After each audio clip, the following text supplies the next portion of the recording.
ننطلق وإياكم مشاهدينا الكرام. التنفيذ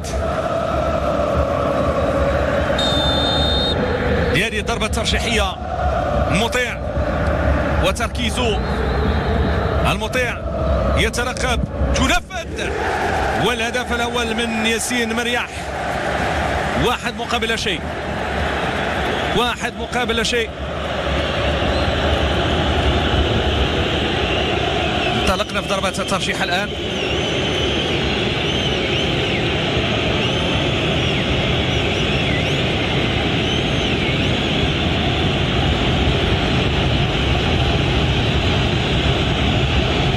شوفوا هنا التنفيذ اللي كان بهذه الطريقة. الآن يحيى جبران عميد فريق الوداد الرياضي يستعيد التنفيذ. يحيى جبران يتقدم، يحيى جبران يضع الكرة في المرمى بكل هدوء، بكل ثقة، بكل عزيمة. هذا هو العميد ديال فريق الوداد الرياضي امام ميميش، 19 سنة. لاحظوا هنا الهدف اللي جاب هذا الشكل، هذا الزاوية البعيدة وبكل هدوء. 1-1 الآن، تعادل بين الطرفين. الركلة الترجيحية الثانية، ضربة ترجيحية ثانية. غادي نتابعوا مطيع،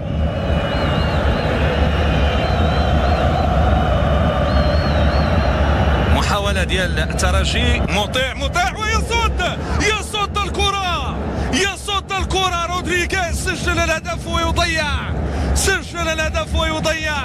المطيع ممتاز، تصدي رائع، تصدي رائع. اوه ممتاز. المطيع ستعطي شحنة مهمة معنوية لعناصر فريق الوداد الرياضي. هذه التغطية وهذه الطريقة ببراعة أمام رودريغيز الذي سجل الهدف ومدد عمر هذه المباراة إلى الضربات الترجيحية. لاحظوا الحصر على محيي الجماهير في المدرجات. الآن يجب تأكيد هذا المعطى من خلال هدف آخر إن شاء الله. أيوب العملود وضع الكرة ديالو، يتقدم الآن ويسجل بكل براعة، بكل ثقة، بكل هدوء. أيوب العملود أمام الحارس ميميش. نتقدم الآن بجوج ديال الأهداف مقابل هدف واحد أمام الجمهور الوداد الذي يساند في المدرجات. تبتسم للوداد ونحن مع الوداد حتى المرور للمباراة النهائية إن شاء الله. كرة لعبت بهذه الطريقة وبهذا الأسلوب. أيوب العملود لعبها ببراعة، ركنها في الجهة اليمنى، يعلن عن الهدف الثاني للوداد الرياضي. 2-1، بداية مشجعة للوداد. يلا مطيع، تمناوها مرة أخرى. يوسف المطيع أمام هذه الكرة، وكان بالإمكان كرة تسجل. الهدف الثاني الذي يأتي من جانب الترجي في مباراة اليوم، كان بالإمكان الوصول للكرة الماضية على العموم، على حقية والأسبقية لا تزال من جانب فريق الوداد الرياضي. كرة كانت من جانب محمد وائل الدربالي اللي دخل في الجولة الثانية. هدفان داخل كل مرمى، 2-2 بالعامية المغربية. وأمين أبو الفتح، أمين أبو الفتح وضع الكرة ديالو، يتقدم ويضع الكرة في المرمى. 3 ديال الأهداف مقابل 2. ممتاز أمين أبو الفتح، ممتاز. هذا السيناريو في رادس، مباراة كانت على الأعصاب. فرحة كبيرة، فرحة كبيرة من جانب فريق الوداد، وبالضبط من أمين أبو الفتح. صرخة بعد أن أدى المطلوب. مرة أخرى كل الآمال على يوسف المطيع. تنفذ. هدف آخر يأتي من جانب الترجي. تابعنا الهدف اللي كيجي من جانب اللاعب رائد بوشنيبه اللي دخل في الجوله الثانيه والاخر، كلهم لاعبين اعتمد عليهم طريق ثابت.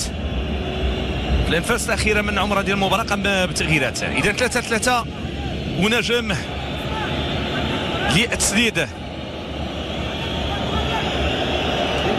ونجم وضع الكره ديالو، رجع للخلف محمد ونجم كياخذ النفس ديالو الان.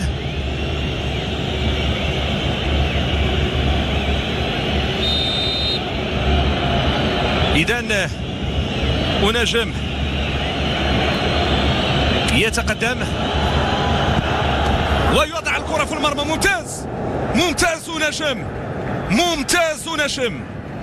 واحدة من الكرات المهمة في شباك الترجي في هذه المباراة، واحدة من الشباك المهمة للترجي في هذه المباراة. لاحظوا ونجم لعب الكرة ديالو في الزاوية اليسرى البعيدة وتمكن من تأكيد الهدف. يضيع الترجي، انتهت. يضيع الترجي، انتهت.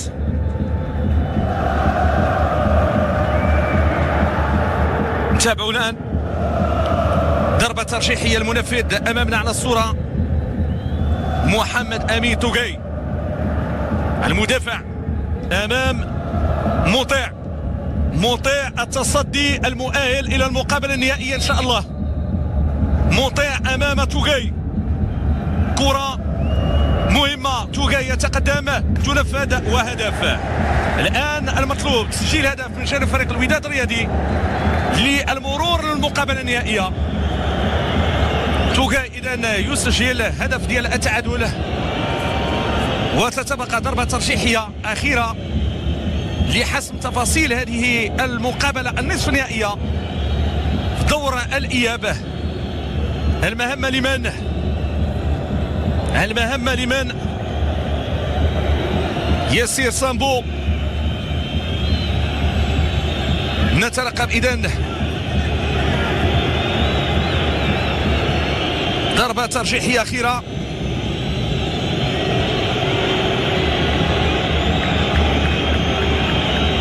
سامبو يسعد، يضع الكرة. سامبو يراقب، سامبو ضربة ترجيحية نحو النهائي إن شاء الله.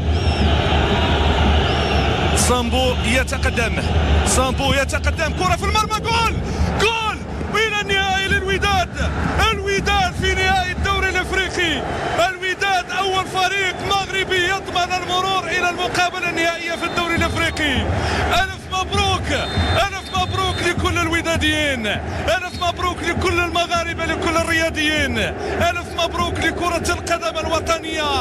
الوداد يزيح فريق الترجي التونسي من قلب رادس ويتأهل للمقابله النهائيه في واحده من المباريات التي تميزت بالاعصاب بالنديه وحسمت بالضربات الترجيحيه.